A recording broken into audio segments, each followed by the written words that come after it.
بسم الله الرحمن الرحيم. Bagaimana hukum menggugah status yang isinya faedah ilmu agar mungkin yang membaca berada dalam kebaikan dan faedah? Nah, kalau faedah-faedah ilmu silakan saja. Tetapi kalau curhat jangan. Curhatlah kepada Allah Subhanahu wa taala, adukan kesusahanmu kepada Allah Subhanahu wa taala.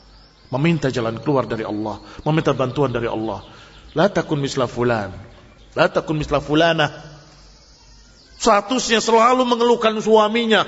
Oh, suami saya hidup begini, saya hidup begitu. Na'udzubillah, itu jelek sekali. Barakallahu fikum. Demikian pula suami yang keluhannya tentang istrinya dan keluarganya. Kalau memang gak cocok, ceraikan, nikah lagi, selesai.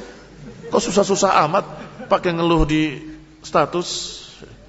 Nah, ini mengingatkan saya atas satu riwayat yang datang mengadukan istrinya begini, istrinya begitu, istrinya begitu.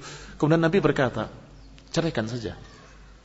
Orang itu kaget, ya Rasulullah, aku masih cinta. Kalau masih cinta, mengapa kamu ceritakan kejelekannya?